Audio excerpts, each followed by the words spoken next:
Hello students, we are doing chapter electric potential. Next article is electric potential energy of a system. कि ਆਪਾਂ ਕੀ find out करनी है electric potential energy system ਦੀ। ਇਹਦੇ ਵਿੱਚ ਕੀ ਆ ਕਿ ਆਪਣੇ ਕੋਲ ਇੱਕ ਕੋਈ ਵੀ ਪੋਜ਼ਿਟਿਵ ਚਾਰਜ ਆ, ਆਪਾਂ ਪੋਜ਼ਿਟਿਵ ਚਾਰਜ ਦੇ ਨੀਅਰ ਇਨਫਿਨਿਟੀ ਤੋਂ ਇੱਕ ਅਦਰ ਚਾਰਜ ਲੈ ਕੇ ਆ ਰਹੇ ਹਾਂ। ਤਾਂ ਇਹ ਜਿਹੜਾ ਪੋਜ਼ਿਟਿਵ ਚਾਰਜ ਆਲਰੇਡੀ ਇੱਥੇ ਪ੍ਰੈਜ਼ੈਂਟ ਆ, ਤਾਂ ਉਹਨੇ ਆਪਣੇ ਅਰਾਊਂਡ ਇੱਕ ਫੀਲਡ ਪ੍ਰੋਡਿਊਸ ਕੀਤੀ ਹੋਈ ਆ, ਮੀਨਜ਼ ਆਪਣੇ ਅਰਾਊਂਡ ਇੱਕ ਉਹਦੀ ਪੋਟੈਂਸ਼ੀਅਲ ਬਣਦੀ ਪਈ ਆ। ਜੇ ਆਪਾਂ ਇਹਦੇ ਨੀਅਰ ਕੀ ਆ ਇੱਕ ਅਦਰ ਚਾਰਜ ਲੈ ਕੇ ਆਵਾਂਗੇ, ਤਾਂ ਅਦਰ ਚਾਰਜ ਦੇ ਨੀਅਰ ਲੈ ਕੇ ਆਉਣ ਲਈ ਆਪਾਂ ਨੂੰ ਕੀ ਲਗਾਉਣੀ ਪਊਗੀ, ਐਕਸਟਰਨਲ ਫੋਰਸ ਲਗਾਉਣੀ ਪਊਗੀ। ਇਹ ਐਕਸਟਰਨਲ ਫੋਰਸ ਲਗਾਉਣ ਲਈ ਆਪਾਂ ਕੀ ਕਰਦੇ ਪਏ ਹਾਂ, ਵਰਕ ਡਨ ਕੀਤੇ ਲਈ ਕਿ ਆਪਾਂ ਜਿਹੜਾ ਵੀ ਚਾਰਜ ਲੈ ਕੇ ਆ ਰਹੇ ਹਾਂ ਕਿੱਥੋਂ, ਇਨਫਿਨਿਟੀ ਤੋਂ ਲੈ ਕੇ ਆ ਰਹੇ ਹਾਂ ਪੀ ਪੁਆਇੰਟ 'ਤੇ। ਤਾਂ ਜਿੰਨਾ ਵੀ ਆਪਾਂ ਇਹਦੇ 'ਤੇ ਵਰਕ ਡਨ ਕੀਤਾ ਵਾ ਉਹ ਸਾਰਾ ਇਸ ਪੋਜ਼ਿਟਿਵ ਚਾਰਜ ਦੇ ਵਿੱਚ ਪੋਟੈਂਸ਼ੀਅਲ ਐਨਰਜੀ ਦੀ ਫੋਰਮ ਦੇ ਵਿੱਚ ਕੀ ਹੋ ਜਾਂਦਾ ਵਾ, ਸਟੋਰ ਹੋ ਜਾਂਦਾ ਵਾ। ਤਾਂ ਆਪਾਂ ਨੂੰ ਐਕਸਟਰਨਲ ਵਰਕ ਡਨ ਕਿਉਂ ਕਰਨਾ ਪੈਂਦਾ ਕਿ ਇਹ ਜਿਹੜਾ ਚਾਰਜ ਆ ਉਹਨੇ ਆਪਣੀ ਫੀਲਡ ਬਣਾਈ ਹੋਈ ਆ, ਤਾਂ ਇਹ ਕੀ ਕਰਦਾ, ਦੂਸਰੇ ਚਾਰਜ ਨੂੰ ਕੀ ਕਰ ਰਿਹਾ ਵਾ, ਰਿਪੈਲ ਕਰ ਰਿਹਾ ਵਾ। ਤਾਂ ਆਪਾਂ ਨੂੰ ਉਹਦੇ ਟੂਵਰਡ ਲੈ ਕੇ ਜਾਣ ਲਈ ਆਪਾਂ ਨੂੰ ਕੀ ਲਗਾਉਣੀ ਪੈਂਦੀ ਆ, ਐਕਸਟਰਨਲ ਫੋਰਸ। ਐਕਸਟਰਨਲ ਫੋਰਸ ਲਗਾਉਣ ਲਈ ਵਰਕ ਡਨ ਕਰਨਾ ਪੈਂਦਾ, because work done is equal to force into displacement. ਤਾਂ ਵਰਕ ਡਨ ਜਿੰਨਾ ਵੀ ਆਪਾਂ ਕਰਦੇ ਹਾਂ ਸਾਰਾ ਹੀ ਇਸ ਚਾਰਜ ਦੇ ਵਿੱਚ ਕਿਹੜੀ ਫੋਰਮ ਦੇ ਵਿੱਚ ਸਟੋਰ ਹੋ ਜਾਂਦਾ ਵਾ, ਐਨਰਜੀ ਦੇ ਫੋਰਮ ਦੇ ਵਿੱਚ। ਤਾਂ ਐਨਰਜੀ ਨੂੰ ਆਪਾਂ ਕੀ ਸਪੋਜ਼ ਕੀਤਾ ਵਾ, ਯੂਪੀ ਐਨਰਜੀ ਦੇ ਲਈ ਸਪੋਜ਼ ਕੀਤਾ ਵਾ, ਕਿਹਦੇ ਇਕੁਅਲ ਆ, ਵਰਕ ਡਨ ਦੇ ਇਕੁਅਲ ਆ। ਨੈਕਸਟ ਇਹਨੂੰ ਕੁਐਸਚਨ 1 ਸਪੋਜ਼ ਕਰ ਲਿਆ। ਐਂਡ ਪੋਟੈਂਸ਼ੀਅਲ ਇਸੇ ਚੈਪਟਰ 'ਚ ਵੀ ਕੀਤਾ ਸੀ ਆਪਾਂ ਕਿ ਪੋਟੈਂਸ਼ੀਅਲ ਕਿਹਦੇ ਇਕੁਅਲ ਹੁੰਦੀ ਹੈ, ਵਰਕ ਡਨ ਪਰ ਯੂਨਿਟ ਪੋਜ਼ਿਟਿਵ ਚਾਰਜ।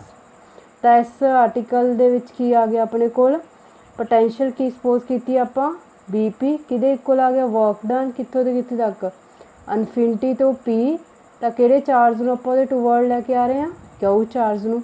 ਤਾਂ ਵਰਕ ਡਨ ਕਿਹਦੇ ਇਕੁਅਲ ਆ, ਐਨਰਜੀ ਦੇ ਇਕੁਅਲ। ਤਾਂ ਵਰਕ ਡਨ ਕੀ ਆ ਗਿਆ, work done is equals to energy. ਤਾਂ ਕੀ ਰਿਲੇਸ਼ਨ ਆ ਗਿਆ ਆਪਣੇ ਕੋਲ ਪੋਟੈਂਸ਼ੀਅਲ ਤੇ ਐਨਰਜੀ ਦੇ ਵਿੱਚ, potential is equals to energy upon charge. Next ਆ ਗਿਆ ਆਪਣੇ ਕੋਲ ਕਿ ਡੈਫੀਨੇਸ਼ਨ ਆਫ ਇਲੈਕਟ੍ਰੋਸਟੈਟਿਕ ਪੋਟੈਂਸ਼ੀਅਲ।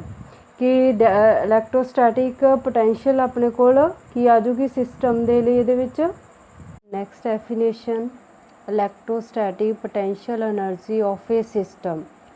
ਕਿ ਆਪਣੇ ਕੋਲ electrostatic potential energy of a system ਕੀ ਆ, is the total amount of work done in bringing the various charge to their respective position from infinity। Means ਆਪਾਂ ਕੋਈ ਕਿੰਨਾ ਵਰਕ ਡਨ ਆਪਾਂ ਨੂੰ ਕਰਨਾ ਪਿਆ ਕੀ ਕਰਨ ਲਈ, ਇੱਕ ਚਾਰਜ ਨੂੰ ਇਨਫਿਨਿਟੀ ਤੋਂ ਉਹਦੀ ਰਿਸਪੈਕਟਿਵ ਪੋਜੀਸ਼ਨ ਦੇ ਕੋਲ 'ਤੇ ਲੈ ਕੇ ਆਉਣ ਲਈ ਜਿੰਨਾ ਅਮਾਊਂਟ ਆਫ ਵਰਕ ਡਨ ਆਪਾਂ ਕੀਤਾ ਉਹੀ ਕੀ ਹੋਗੀ, ਇਲੈਕਟ੍ਰੋਸਟੈਟਿਕ ਪੋਟੈਂਸ਼ੀਅਲ ਐਨਰਜੀ। ਕਿ ਕਿਸੇ ਸਿਸਟਮ ਦੀ ਇਲੈਕਟ੍ਰੋਸਟੈਟਿਕ ਪੋਟੈਂਸ਼ੀਅਲ ਐਨਰਜੀ ਕੀ ਆ ਕਿ ਜਿੰਨਾ ਵੀ ਆਪਾਂ total amount of work done ਕੀਤਾ ਕਿਹਦੇ ਲਈ ਕੀਤਾ, ਕਿ ਇੱਕ ਪੋਜ਼ਿਟਿਵ ਚਾਰਜ ਨੂੰ ਕੀ ਆ ਇਨਫਿਨਿਟੀ ਤੋਂ ਉਹਦੀ ਰਿਸਪੈਕਟਿਵ ਪੋਜੀਸ਼ਨ 'ਤੇ ਲੈ ਕੇ ਆਉਣ ਲਈ, ਉਹ ਕੀ ਆ ਗਈ ਉਹਦੀ ਇਲੈਕਟ੍ਰੋਸਟੈਟਿਕ ਪੋਟੈਂਸ਼ੀਅਲ ਐਨਰਜੀ। ਨੈਕਸਟ ਹੈਗਾ 4.12 article electrostatic potential energy of a system. Electrostatic potential energy of a system of charges. ਤਾਂ ਇਹਦੇ ਵਿੱਚ ਕੀ ਆ ਆਪਣੇ ਕੋਲ ਕਿ ਸਭ ਤੋਂ ਪਹਿਲਾਂ ਕਿ ਆਪਾਂ ਇੱਕ ਪੋਜ਼ਿਟਿਵ ਚਾਰਜ ਨੂੰ ਓਨਲੀ ਵਨ, ਇੱਕ ਪੋਜ਼ਿਟਿਵ ਚਾਰਜ ਨੂੰ ਇਨਫਿਨਿਟੀ ਤੋਂ ਉਹਦੀ ਇੱਕ ਪੋਜੀਸ਼ਨ 'ਤੇ ਲੈ ਕੇ ਆਏ ਹਾਂ। ਤਾਂ ਜਦੋਂ ਆਪਾਂ ਇਨਫਿਨਿਟੀ ਤੋਂ ਇੱਕ ਪੋਜ਼ਿਟਿਵ ਚਾਰਜ ਨੂੰ ਉਹਦੀ ਰਿਸਪੈਕਟਿਵ ਪੋਜੀਸ਼ਨ 'ਤੇ ਲੈ ਕੇ ਆਏ ਹਾਂ, ਤਾਂ ਇਹਦੇ ਲਈ ਆਪਾਂ ਨੇ ਕਿੰਨਾ ਵਰਕ ਡਨ ਕੀਤਾ, ਕੋਈ ਵਰਕ ਡਨ ਨਹੀਂ ਕੀਤਾ। ਕਿਉਂ ਕੋਈ ਵਰਕ ਡਨ ਨਹੀਂ ਕੀਤਾ, ਕਿਉਂਕਿ ਇਹਦੇ ਅਰਾਊਂਡ ਕੀ ਆ, ਕੋਈ ਅਦਰ ਕੋਈ ਚਾਰਜ ਨਹੀਂ ਪ੍ਰੈਜ਼ੈਂਟ ਸੀਗਾ ਜਿਹੜਾ ਇਹਦੇ ਉੱਪਰ ਕੀ ਲਗਾਵੇ, ਫੋਰਸ ਲਗਾਵੇ। ਜੇ ਕੋਈ ਅਦਰ ਚਾਰਜ ਉੱਥੇ ਪ੍ਰੈਜ਼ੈਂਟ ਨਹੀਂ ਹੈ ਤਾਂ ਆਪਾਂ ਇਨਫਿਨਿਟੀ ਤੋਂ ਪੋਜ਼ਿਟਿਵ ਚਾਰਜ ਨੂੰ ਰਿਸਪੈਕਟਿਵ ਪੋਜੀਸ਼ਨ 'ਤੇ ਲੈ ਕੇ ਆਉਣ ਲਈ ਕੀ ਆ, ਆਪਣਾ ਵਰਕ ਡਨ ਕੀ ਆ ਗਿਆ, 0। In bring the first charge no work is done because there is no field. No field means ਕੋਈ ਵੀ ਅਦਰ ਚਾਰਜ ਉਹਦੇ ਅਰਾਊਂਡ ਪ੍ਰੈਜ਼ੈਂਟ ਨਹੀਂ ਸੀ, ਕੋਈ ਵੀ ਅਦਰ ਚਾਰਜ ਉੱਤੇ ਫੋਰਸ ਨਹੀਂ ਲਗਾ ਰਿਹਾ, ਤਾਂ ਵਰਕ ਡਨ ਆਪਣਾ ਕੀ ਆ ਗਿਆ, 0 ਆ ਗਿਆ। ਇਸ ਤੋਂ ਨੈਕਸਟ ਕਿ ਜਦੋਂ ਆਪਾਂ ਇਹਦੇ ਨੀਅਰ ਅਦਰ ਚਾਰਜ ਲੈ ਕੇ ਆਉਣੇ, ਸੈਕਿੰਡ ਚਾਰਜ ਲੈ ਕੇ, कि फस्ट चार्ज लिए ਆਪਾਂ कोई भी वर्क डन नहीं किया जो आप पॉजिटिव फस्ट चार्ज में इस P1 पोजीशन ते लैके आए थे। बट जो आप नैक्सट एक अदर चार्ज है जोड़ा इनफिनिटी तो Q2 चार्ज है जोड़ा कि पोजीशन ते लैके आने P2 ते, तो आप जो सैकेंड चार्ज लैके आंदा तो आप की किया वर्क डन किया। Now work done to bring the charge Q2 from infinity to P2। Work done क्यों किया? अगेन वही रीजन आ कि इन्हें अपना की बनाया हुआ अराउंड अपने फील्ड तो ये अराउंड की है पोटेंशियल कितनी प्रोड्यूस की हुई है potential due to Q1। Potential is equals to की फार्मूला अपने को आया है पोटेंशियल का V is equals to 1/4 pi epsilon not Q upon R। ये आप किया हुआ पहला कि इस आर्टिकल के की चेंजिज आ गए V1 1/4 pi epsilon not charge कितना अपने को Q1 और डिस्टेंस आप दोनों चार्जिज के विचकार कितना सपोज किया वा R12।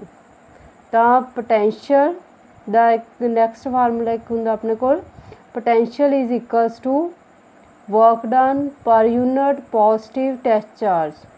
तो वर्क कि इक्वल आ गया वर्क कितना वर्क किया आप पॉजिटिव चार्ज में नीयर लैके आने वर्क डन कि इक्वल आ जाऊगा work done is equal to potential into Q0। ये सैकेंड फार्मूला पोटेंशियल का। तो ये इस आर्टिकल्स के रिस्पैक्टिव आप पहला फस्ट चार्ज लिए वर्क डन की सपोज किया W1 तो सैकेंड आप सपोज कर लेने W2। तो कि इक्वल आ फार्मूला क्या है अपने को पोटेंशियल इंटू चार्ज कि इक्वल आ वर्क डन दे। पोटेंशियल किने प्रोड्यूस करनी है potential due to charge Q1 जोड़ा चार्ज उत्थे ऑलरेडी प्रेजेंट है वो कारण पोटेंशियल प्रोड्यूस होनी है और मल्टीप्लाई आप कि करना जोड़ा चार्ज वो नीयर लैके आ रहा potential due to charge Q1 into Q2। तो वर्क डन कि इक्वल आ गया पोटेंशियल किन्नी ने प्रोड्यूस की हुई है V1 and charge second charge अपने को कितना वा Q2। V1 की वैल्यू की है 1/4 pi epsilon not Q1 upon R12 into charge Q2। तो दोनों मल्टीप्लाई कर लो कि आ गया अपने को result 1/4 pi epsilon not Q1 Q2 R12। दोनों चार्जिस का टोटल वर्क डन कितना आ गया अपने को W इज इक्वल्स टू कि आ गया अपने को W1 प्लस W2। W1 जो फस्ट चार्ज में आप रिस्पैक्टिव पोजीशन से लैके आए थे तो कितना वर्क डन किया 0। सैकेंडली हम आप कितना वर्क डन किया वा 1/4 pi epsilon not Q1 Q2 upon R12। तो इलैक्ट्रोस्टैटिक पोटेंशियल एनर्जी की किया सी आप जिन्ना भी वर्क डन है सारा कि फॉर्म स्टोर होंगे energy energy and work done equal. तो एनर्जी भी जिन्ना भी वर्क डन आ गया वो सेम सारा की आ जाऊगा same formula for energy energy is also equals to 1/4 pi epsilon not Q1 Q2 upon R12।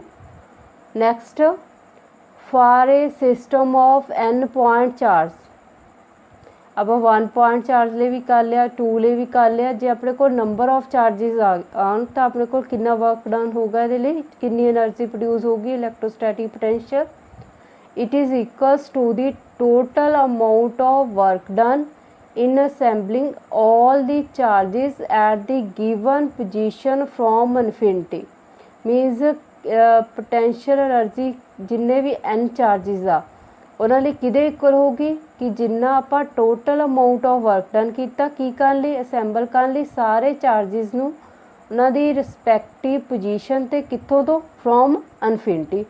ये आप किन्ने चार्जिज नूं असैंबल किया 2 चार्जिज नूं ये किन्होंने असैंबल किया n number of charges 1 2 3 up to so on n number of charges नूं assemble करने पोटेंशियल एनर्जी कितनी होगी कि टोटल वर्क डन दी होगी। ये अपने को टोटल वर्क डन कि इक्वल आया सी W1 एंड W2।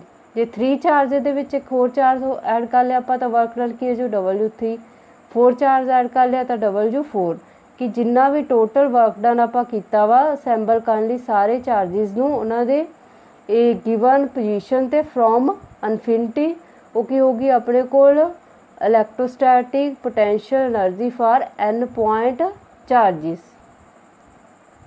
डायग्राम की अपने कोल कि स्टार्टिंग आपां सेम करनी आ कि पहला एक पॉजिटिव चार्ज नूं लैके आए फ्रॉम इनफिनिटी तो रिस्पैक्टिव पोजीशन। तो जो कोई भी अदर चार्ज इत्थे प्रैजेंट नहीं सीगा, ओनली आप फस्ट चार्ज नूं लैके आए तो आपां ने की वर्क डन किया, जीरो, कोई वर्क डन नहीं किया क्योंकि कोई भी फील्ड प्रैजेंट नहीं सी।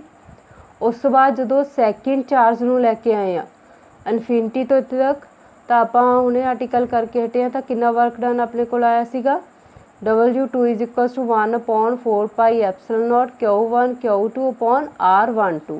दोनों के विच डिस्टेंस अपने को की है R12। तो दोनों की पोटेंशियल कितनी होगी, potential due to charge Q1 and Q2। दोनों ने अपनी नैक्सट दोनों ने ही फील्ड बना लेनी आ, किदे उपर फील्ड ये अपलाई करनगे जो आप थर्ड चार्ज इन्हां दे नीयर लैके आ रहे हैं। Q3 आप इनफिनिटी तो ये नीयर लैके आ रहे हैं, जो एक चार्ज प्रैजेंट सीगा Q1 कोई वर्क डन मीनस आप नहीं किया से उन्हें लैके आने Q2 लई, Q1 ने उहदे ते पोटेंशियल अपलाई की। नैक्सट हुण जो Q3 लैके आ रहे हैं तो दो चार्ज ऑलरेडी इत्थे प्रैजेंट आ, तो दोने चार्ज अपनी जिहड़ी पोटेंशियल आ दोनों ने अपनी फील्ड बनाई हुई, अपनी पोटेंशियल आ जिहड़ी किहदे ते अपलाई करनगे Q3 ते। तो Q3 नूं इन्हां दी फील्ड दे अगेंस्ट लैके आउण लई आपां नूं की करना पऊगा, फोर्स लगानी पऊगी, वर्क डन करना पऊगा। तो कितनी पोटेंशियल प्रोड्यूस करदा Q1 चार्ज, Q1 चार्ज किहदे उपर पोटेंशियल लगा रहा वा Q3 ते, कितनी लगा रहा 1/4 पाई एप्सिलॉन नॉट Q1 ते अपॉन की आउंदा हुंदा डिस्टेंस। दोनों का डिस्टेंस देखना आपां, हुण Q2 वाला नहीं देखना आपां, हुण पोटेंशियल किहदे ते अप्लाई किहदे ते फाइंड आउट कर रहे आपां चार्ज थर्ड चार्ज लई। तो थर्ड चार्ज की डिस्टेंस कितना वा 1 3 और Q3 ते Q2 च डिस्टेंस कितना वा R23। तो पोटेंशियल दे विच कितना डिफरेंस है 1/4 pi epsilon not Q2 charges हुण सैकेंड, और दोनों दे विच डिस्टेंस Q2 ते 3 दे विच डिस्टेंस कितना सपोज किया वा R23। फार्मूला दोनों की पोटेंशियल का सेम वही यूज़ किया वा 1/4 pi epsilon not charge upon distance. तो यह दोनों चार्जिस की पोटेंशियल आ गई कि कितनी टोटल पोटेंशियल है जी वो Q3 ते की करते पे अपलाई करते पे। और नैक्सट आ गया वर्क डन। वर्क डन का फार्मूला पिछले लास्ट आर्टिकल किया आप वर्क डन कि पोटेंशियल इंटू चार्ज। तो ये अपने को पोटेंशियल दो चार्जिस के कारण आ रही है, potential due to Q1 and Q2 and potential नूं कितना मल्टीप्लाई करना वा चार्ज नाल, जिहड़े चार्ज नूं आपां उहदे नीयर लैके आए हैं। तो पोटेंशियल टोटल पोटेंशियल इन्हां दोनों चार्जिस की आ गई भी, दोनों चार्जिस की टोटल पोटेंशियल, दोनों चार्जिस की टोटल पोटेंशियल दे विच कॉमन क्वांटिटी की है 1/4 पाई एप्सिलॉन नॉट। की रह गया अपने को Q1 Q3 R13 Q2 Q3 R23। तो अपने को की आ गया वर्क डन किहदे लई थर्ड चार्ज लई वर्क डन आ गया। और टोटल वर्क डन कितना आ जाऊगा electrostatic potential energy of a system of there charges. Potential energy किहदे इक्वल होगी टोटल वर्क डन दे, और टोटल वर्क डन किहदे इक्वल होगा तिन्ने वर्क डन नूं ऐड कर लो W1 2 and 3। First work done कितना वा 0, सैकेंड लिए अपने को वर्क डन कितना आया 1/4 pi epsilon not Q1 Q2 R12 and third ले ली कितना वर्क डन आया वा 1/4 pi epsilon not Q1 Q3 R13 Q2 Q3 R23। और इहड़ा तिन्नां दे विच की चीज़ कॉमन आ 1/4 पाई एप्सिलॉन नॉट, तिन्नां दे विच कॉमन कर लिया तो ब्रैकेट च अपने को तिन्ना चार्जिस के लिए रह गया Q1 Q2 R12 Q1 Q3 R13 Q2 Q3 R23। Proceeding in this way, we can write electrostatic potential of n point charges at R1, R2, Rn distance तक आप n charges के लिए की कर सकते हैं फाइंड आउट कर सकते हैं। तो अपने को कॉमन फार्मूला लिए की आ गया एनर्जी इज इक्वल्स टू 1/4πε0 सारे लिए की आ गया कॉन्सटेंट डेल्टा की हो रहा वा ये सबमिशन हो रही है तो आप डेल्टा साइन यूज़ कर लिया sign of summation all pairs minus जिन्ने भी आप पेयर्स बनावांगे कि आप जे नू 1 लै रहे हैं के नू 2 लै रहे हैं जे नू 1 लै रहे हैं के नू 3 लै रहे हैं जिन्ने भी पेयर्स बनूंगे तो पेयर्स पहला फार्मूला देख लो क्यू के आर जे के जिन्ना भी मीनस इत्थे डिस्टेंस आप सपोज करते हैं 1 2 उन्ना ही इत्थे जे आप जे नू 1 सपोज किया के नू 2 सपोज किया तो इत्थे की आ जाऊगा 1 2 ठीक है आ फर्स्ट पेयर बन गया। सैकेंडली आप की सपोज किया जे थर्ड चार्ज प्रेजेंट आ इत्थे की आ जाऊगा 1 and 3 1 3 Q1 Q3 R1 3 next third point लिए होर पेयर की बनूगा तिना के विचकार कॉमन की आ जाऊगा 2 and 3 जे 2 and 3 लै रहे हैं तो जे नू की सपोज करांगे 2 एंड के नू की सपोज करांगे 3 उपर की आ जाऊगा Q2 एंड Q3 जे आप ये हुण for n is equals to 4 suppose करते हैं एन नू जे 4 सपोज कर लें तो जे कि इक्वल आ जाऊगा 1 दे के कि इक्वल आ जाऊगा 4 दे तो अपने को किन्ने पेयर्स बन गए तो किन्ने पेयर्स बन गए वो मैथमैटिकली देख लो अपना कि जो 4 नू ले आंदा तो 4 नू जो ये नीयर लैके आ रहा हुण किन्ने चार्जिस पहला वो इत्थे किन्ने चार्जिस प्रेजेंट आ 3 चार्जिस ऑलरेडी प्रेजेंट आ पहला सपोज कर लो कि फर्स्ट चार्ज ने फोर्स लगाई फोर्थ चार्ज से तो फस्ट एंड फोर्थ का पेयर बनूगा कि आर फस्ट ते फोर्थ का पेयर आप किद्दां बनावांगे कि जे नू की सपोज कर लांगे 1 एंड के नू की सपोज कर लांगे 4 एंड उपर की आ जाऊगा अपने कोल Q1 Q4 R1 4 हुण 4 का पेयर 2 दे नाल बना देंगे 2 4 उपर भी की आ जाऊगा 2 4 हुण इहदा पेयर किहदे नाल बना देंगे 3 दे नाल बना देंगे तो की आ जाऊगा 3 4 3 4 ये अपने कोल किन्ने पेयर बन गए 3 पेयर बन गए 3 पेयर तो ये बन गए अलग बट 3 ए पेयर बनूंगे 4 दे नाल और जिहड़े चार्ज ऑलरेडी लैके आए सी आपां पहला 1 को नीयर 2 नू लैके आए फिर 3 नू लैके आए 1 ते 3 ते 1 भी फोर्स लगाऊगा 3 ते 2 भी फोर्स लगा ये 3 पेयर एज इट इज़ रहणगे तो 3 पेयर ये विच अलग तो ऐड हो जाएंगे तो आप जे n 4 आ तो अपने को इत्थे किन्ने पेयर बन गए 6 पेयर बन जूगे टोटल 3 आ सेम पेयर ये वाले एंड 3 पेयर्स होर ऐड हो जाएंगे जो आप इत्थे 1 4 2 4 3 4 लगा के बनाने तो 3 पेयर अलग हो जाएंगे ऐड तो अपने को जो n 4 आ तो किन्नी टर्म्स आ जूगे वो 6 टर्म आ जूगे तो आप इस तरह ही ये प्रोसीड करते हुए की फाइंड आउट कर सकते हैं पोटेंशियल एनर्जी फाइंड आउट कर सकते हैं फॉर n पॉइंट चार्जिस के लिए 4.13 potential energy of an electric dipole when placed in uniform electric field की फाइंड आउट करनी आप पोटेंशियल एनर्जी किदी कि जो आप इलैक्ट्रिक डाइपोल नू यूनीफॉर्म इलैक्ट्रिक फील्ड विच रखता इलैक्ट्रिक डाइपोल की हुंदा कि 2 पॉजिटिव चार्ज आ जिहदे विच की आ कि 2 पॉजिटिव चार्ज एक की आ एक ते चार्ज नैगेटिव आ दूसरे दे उपर की आ पॉजिटिव चार्ज दोनों नू आपां की एक सर्टन डिस्टेंस ते आपां की कीता होया प्लेस्ड कीता होया डिस्टेंस हमेशा इन्हां दे विचकार आपां किन्ना लैंदे हुंदे आ 2a अपने कोल इन्हां दे विचकार की हुंदा वा डिस्टेंस हुंदा वा तां इन्हां नूं की बोलदे आ इलैक्ट्रिक डाइपोल मीनस किहदे आ कि 2 पोल आ किहदे चार्जिस ते इत्थे प्लेस आ एट ए सर्टन डिस्टेंस इहदे विच आपां फाइंड आउट की करनी आ पोटेंशियल एनर्जी फाइंड आउट करनी आ कि जो आप इलैक्ट्रिक डाइपोल नूं किहदे विच प्लेस करता यूनीफॉर्म आ साइन किहदा वा यूनीफॉर्म इलैक्ट्रिक फील्ड किहदा डिनोट करदे आ ई दे नाल तां अपने कोल की आ कि डाइपोल आ जिहड़ा इलैक्ट्रिक फील्ड दे नाल कितना एंगल बना रहा वा थीटा सब तो पहला इहदे विच फोर्स किहदे इक्वल होगी नैट फोर्स अपने कोल दोनों के विचकार की हो जूगी 0 नैट फोर्स 0 क्यों होगी बिकॉज फोर्स का फार्मूला की है, force is equals to charge into electric field, charge into electric field. दोने डाईपोल दे उपर की आ कितनी फोर्स है, दोने डाईपोल दे उपर पॉजिटिव डाईपोल दे उपर कितनी फोर्स आ पॉजिटिव क्यू ई, और नैगेटिव साइड ते कितनी फोर्स लग रही है नैगेटिव क्यू ई। तो टोटल फोर्स अपने को की आ गई 0। नैट फोर्स जे किसी बॉडी के उपर की होगी 0 होगी, तो की आ स्ट्रेट लाइन ही मूव करूगी, तो किदा दी मोशन करूगी वो रोटेशन मोशन।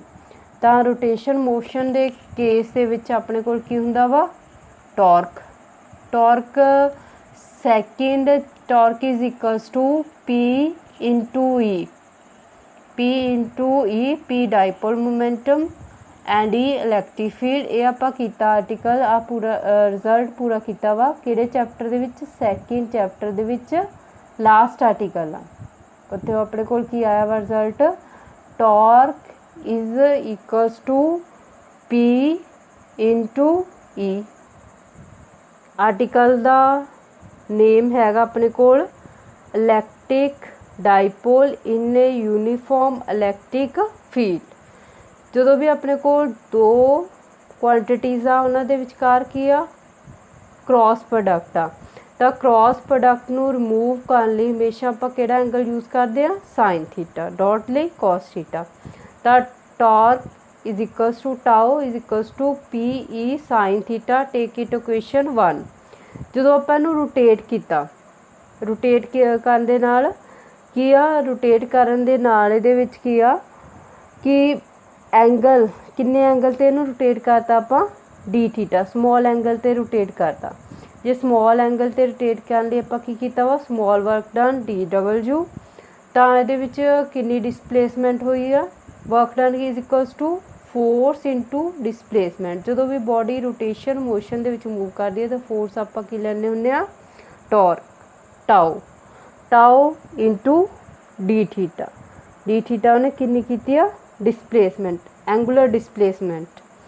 तो अपने कोल की आ गया कि suppose an external torque is applied to rotate the dipole from angle theta 1 to theta 2 without angular acceleration। ठीक है कि आपां की सपोज किया कि आपां इहदे उपर की एक्सटर्नल टॉर्क अप्लाई किया वा कि बॉडी आ जिहड़ी रोटेट हुई आ angle theta 1 to theta 2 without any angular acceleration. Means only आपां की कीता वा स्मॉल एंगल ते उन्हें की कीता वा स्मॉल एंगल ते की होया वा रोटेट कीती आ बिना एंगुलर एक्सेलेरेशन दे। तां अमाउंट ऑफ वर्क डन, तां अमाउंट ऑफ वर्क डन इहदे विच किन्नी आ जाऊगी अपने कोल W is equals to theta 1 to theta 2। Body नूं आपां रोटेट किहड़े एंगल तो किहड़े एंगल ते कीता वा थीटा 1 तो लैके कित्थे तक रोटेट करता थीटा 2 तक। तां जिन्ना भी आपां स्मॉल वर्क डन कीता सीगा, स्मॉल वर्क डन कितना सीगा डबल्यू टाओ डी थीटा। मीनस कि अपनी जिहड़ी हैगी ओहदी एक्सेलेरेशन की हुंदी आ वेलोसिटी जिन्नी भी चेंज हुंदी है rate of change of velocity per unit time कि मीनस आपां ओहदी टाइम दे नाल आपां ओहदी वेलोसिटी नहीं चेंज कीती जदों आपां नूं रोटेट करदे पे सीगे तां without changing angular acceleration. Angular acceleration मीनस time rate change of velocity per unit time, time के अकॉर्डिंग आपां की आ रोटेट करन लई वेलोसिटी नहीं चेंज कीती मीनस आपां नूं विदाउट ओहदी वेलोसिटी है जिहड़ी एंगुलर एक्सेलेरेशन चेंज कीते तो बिना उहनूं रोटेट कीता कित्थे तो कित्थे तक रोटेट कीता थीटा 1 टू थीटा 2। तो अपने कोल जिहड़ा भी स्मॉल वर्क डन है इहदी आपां इंटीग्रेशन कर देनी है बोथ साइड डी डबल्यू दी इंटीग्रेशन, डी डबल्यू दी इंटीग्रेशन की आऊगी डबल्यू और इस साइड अपने कोल की आ जाऊगा theta 1 to theta 2 tau D theta. तो टाओ दी वैल्यू की सी अपने को torque is equals to from equation 1 P E sine theta, P E sine theta into D theta. तो ये की अपने कोल dipole momentum and electric field ये दोनों की कांस्टेंट यूनीफॉर्म इलैक्ट्रिक फील्ड तो अपने कोल की चेंज हो रही है sine theta D theta. Sine दी इंटीग्रेशन द की formula equals to minus cos theta. जो कॉस की इंटीग्रेशन करनी होगी फिर साइन थीटा पॉजिटिव। एंड की आ गया P E minus cos theta, limits की है थीटा 1 टू थीटा 2। नैक्सट का फार्मूला की होंगे अपर लिमिट माइनस लोअर लिमिट। पहला थीटा की जगह तो की पुट कर देना theta 2 minus lower limit theta की जगह तो की पुट कर देना थीटा 1। माइनस नूं आपां कॉमन ले लिया इहदे विच, minus P E cos theta 2 minus cos theta 1 upper limit minus lower limit. Next आप स्पैशल केस आ गया अपने कोल की थीटा 1 नूं सपोज कर लेना आपां पुट कर देना पाई बाय 2 एंड थीटा 2 नूं पुट कर देना वा theta 1 pi by 2 theta 2 is equals to theta. तो की आऊगा अपने कोल वर्क डन नूं आपां की पुट करता work done is equals to minus P E cos theta 2 theta and cos theta 1 की जगह ते pi by 2 cos pi by 2 cos pi by 2 किहदे इक्वल हुंदा वा कॉस 90 अपने कोल किहदे इक्वल आ जाऊगा 0 दे इक्वल। कॉस 90 की हो गया 0 की अपने कोल इहदे विच किहड़ी क्वांटिटी बची minus P E cos theta. तो जो आप वैक्टर फॉर्म लिखते हैं तो ये अपने कोल की आ जाऊगी energy is equals to minus P dot E. एक आ गया अपने कोल जे कॉस हुंदा हमेशा आप की लैने हुंदे आ डॉट प्रोडक्ट, जे क्रॉस साइन हुंदा तो इत्थे अपने कोल की आ जानी सीगी क्रॉस प्रोडक्ट। तो अपने कोल एनर्जी है जिहड़ी पोटेंशियल एनर्जी किहदे इक्वल आ गई minus P vector dot into E vector कि ये आप रिलेशन फाइंड आउट कर रहे थे potential energy of electric dipole जो आप डायपोल किहदे विच प्लेस किया सीगा यूनीफॉर्म इलैक्ट्रिक फील्ड दे विच।